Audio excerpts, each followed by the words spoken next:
कल के क्लास में हम लोगों ने देखा था प्रतिरोध के बारे में, है ना। प्रतिरोध यानी रेजिस्टेंस। तो रेजिस्टेंस में हम लोगों ने देखा था, इसका फॉर्मूला देखा था, है ना। यानी कि प्रतिरोध क्या होता है, विभवांतर बटे विद्युत। ठीक है। इसके बाद आप लोगों ने देखा था कि प्रतिरोध जो है सो किन चीजों पर निर्भर करता है। तो एक तो आपने देखा था कि प्रतिरोध किसके ऊपर निर्भर करता है, लंबाई के ऊपर। यानी चालक तार की लंबाई को बढ़ा दिया जाए तो प्रतिरोध भी क्या होगा, बढ़ जाएगा। इसके बाद आप लोगों ने देखा था कि ये जो प्रतिरोध है वो डिपेंड कर रहा है, निर्भर कर रहा है किस पर, अनुप्रस्थ काट के क्षेत्रफल पर, एरिया पर। ठीक है। तो एरिया पर जब डिपेंड करता है तो आप देख रहे हैं कि एरिया अगर बढ़ेगा तो प्रतिरोध क्या होगा, बढ़ेगा। अगर एरिया घटेगा तो प्रतिरोध बढ़ेगा। ठीक है। आज हम लोग जो देखते हैं, आज का जो टॉपिक है, हम लोग देखते हैं कि जो प्रतिरोध है, रेजिस्टेंस है, इसको जोड़ते कैसे हैं, यानी कि संयोजन, प्रतिरोधों का संयोजन। तो पहले गौर से समझना है। ठीक है। उसके बाद हम लोग इस पर चर्चा करेंगे। तो उस पर लिखेंगे। तो प्रतिरोध का जो संयोजन होता है इसको जनरली तीन तरीके से, जैसे एक श्रेणी क्रम है, समांतर क्रम है, एक होता है व्हीटस्टोन ब्रिज। हाँ। तो जो श्रेणी क्रम है, ठीक है, श्रेणी क्रम संयोजन।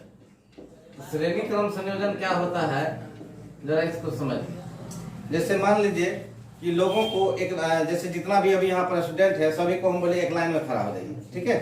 या तो पश्चिम दिशा की तरफ बोलेंगे या फिर पूर्व दिशा की तरफ बोलेंगे खड़ा हो। तो क्या होगा कि एक के पीछे एक के पीछे खड़ा हो जाएगा। फिर बोलेंगे कि सब आदमी हाथ खड़ा करके और सीधा सीधा लेट जाइए। ठीक है। जब आप लेटिएगा तो क्या होगा कि पैर आपका पीछे की ओर होगा और हाथ फैला करके आप आगे तरफ जाइएगा। आपके आगे वाला जो स्टूडेंट होगा तो उसका पैर आपके हाथ में सटेगा और उसका हाथ दूसरे के पैर में सटेगा। बात समझे कि नहीं, समझे कि नहीं। यानी कि सबको हमने एक सीरीज में खड़ा कर दिया, बोलेंगे कि सब सो जाओ, लेट जाओ हाथ ऐसे करके। तो क्या होगा कि एक आदमी का जो हाथ होगा वो दूसरे के पैर में सटेगा, फिर उस आदमी का जो हाथ होगा वो दूसरे के पैर में सटेगा, है कि नहीं। यानी कि सब एक ही सीरीज में है, लेकिन हुआ कि नहीं।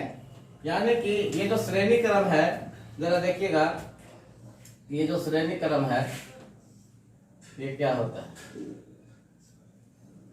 ये हो गया आपका रेजिस्टेंस, प्रतिरोध। ठीक है। अलग अलग प्रतिरोध है दो।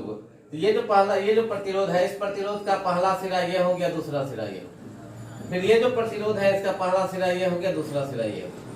यानी कि इस तरह से सीरीज में जो हमने अभी बताया था, यानी कि पहला जो प्रतिरोध है, पहला प्रतिरोध का दूसरा सिरा दूसरे प्रतिरोध के पहले सिरे से जुड़ा। इसी तरह से अगर मान लीजिए कि कोई तीसरा, ठीक है, इसी तरह से मान लीजिए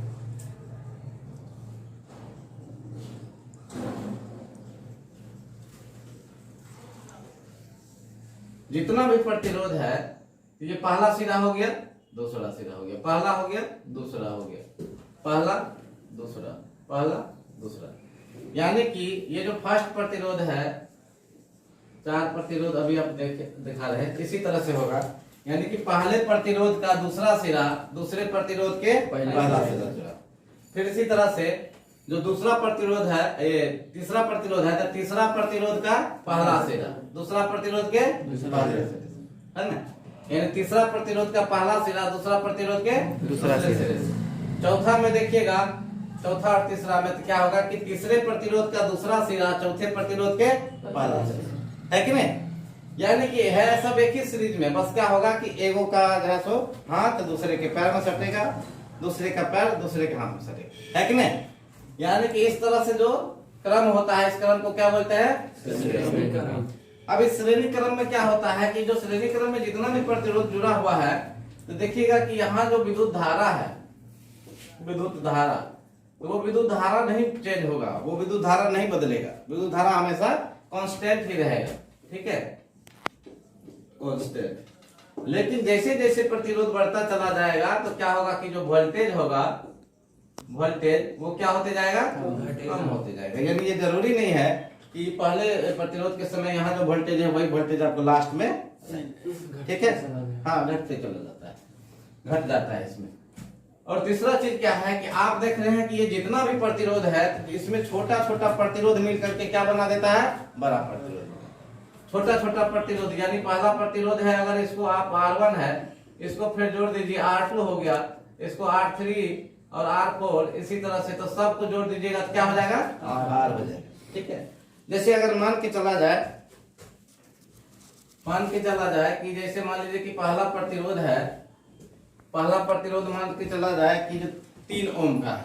ठीक है, पहला प्रतिरोध है तो 3 ओम का है, दूसरा प्रतिरोध भी मान लीजिए कि 3 ओम का है, फिर मान लीजिए कि चौथा प्रतिरोध है तो 5 ओम का है, फिर छठा मान लीजिए कि 4 ओम का है। तो सब प्रतिरोध को जोड़ दीजिए, तो सब प्रतिरोध को जोड़िएगा तो मान कितना आएगा, 3 3 6 5 11 4 15, यानी सब प्रतिरोध मिलकर के बड़ा प्रतिरोध बना दिया। और ये जो बड़ा प्रतिरोध बनाया ये कितने का बनाया, 15 ओम। ठीक है, यही इसकी खूबी है। ठीक है, यानी जो श्रेणी क्रम होता है, श्रेणी क्रम में क्या होता है कि एक प्रतिरोध का दूसरा सिरा दूसरे प्रतिरोध के पहले सिरे से जुड़ा हुआ है, तो श्रेणी क्रम कहलाता है। श्रेणी क्रम में देखिए क्या होगा कि विद्युत धारा क्या रहेगा, कांस्टेंट, लेकिन जैसे जैसे प्रतिरोध बढ़ता चला जाएगा तो वोल्टेज क्या होगा, कम जाएगा। और श्रेणी क्रम में क्या होगा कि जो छोटा छोटा सभी प्रतिरोध मिलकर के क्या बनाता है, बड़ा प्रतिरोध। कोई दिक्कत समझने में नहीं ना? अब जरा जो है सो एक और समझा देते हैं, फिर उसके बाद इसको लिखाएंगे। ये श्रेणी क्रम है। इसी तरह से देखिएगा एक दूसरा जो होता है समांतर क्रम। ठीक है,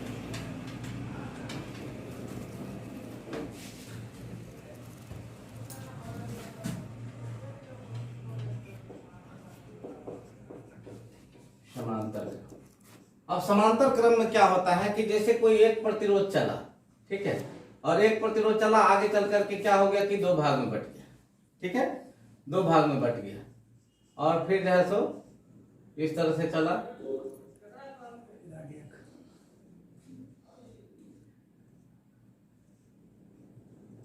मान लीजिए कि ये A है, ये B है। तो अभी आप देखिए कि A से चला कहां तक आया, B तक। A से B तक आने में क्या हुआ, ये एक सीधा सीधा जो सो धारा चला, लेकिन धारा क्या हो गया, 2 दिशा में बट गया। धारा 2 दिशा में बट गया। अब 2 दिशा में बट गया तो अब देखिए कि ये क्या है, इसका जो है सो देखिए ये जो भाग है यही भाग आकर के इसमें भी मिल गया है कि नहीं। लेकिन इससे पहले वाला में आप क्या देखते थे कि एक का जो है सो दूसरा सिरा दूसरे के पहले सिरा से जुड़ता है। यहाँ आप देखिए कि एक ही सिरा दूसरे के वही सिरा से जुट गया है ना। तो ये कैसा हो जाएगा, समांतर क्रम में हो जाएगा, एक दूसरे के पैरेलल हो जाएगा। तो जो समांतर क्रम होगा तो समांतर क्रम में क्या होगा, यहाँ पर कि विद्युत धारा क्या हो जाएगा, घट जाएगा, विद्युत धारा घट जाएगा। लेकिन यहाँ पर वोल्टेज क्या होगा, वोल्टेज नहीं घटेगा, वोल्टेज सेम रहेगा, वोल्टेज कांस्टेंट रहेगा, ये नहीं घटेगा। ठीक है, और उसके बाद क्या होगा कि यहाँ पर बड़ा बड़ा प्रतिरोध मिल करके क्या बनाता है, छोटा प्रतिरोध। बड़ा बड़ा प्रतिरोध मिल करके क्या बनाता है, छोटा प्रतिरोध। जैसे 1/R, R1, 1/R2 plus 1/R3 सब जोड़िएगा तो 1/R। ठीक है, जैसे मान के चलिए ये जो प्रतिरोध है, ये प्रतिरोध मान लीजिए कि 4 ओम का है, और ये भी मान लीजिए कि 6 ओम का है। ठीक है, ये बड़ा प्रतिरोध है। इस प्रतिरोध को आप जोड़िएगा तो क्या होगा कि 1/4 प्लस 1/6, दोनों को जोड़िए कितना हो जाएगा, 24। ये हो गया 6, ये हो गया 4, ये हो गया 10/24।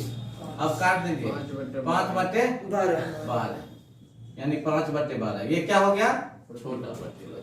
ठीक है, यानी नीचे वैल्यू जब बढ़ेगा तो स्वाभाविक है कि मान क्या होगा, छोटा।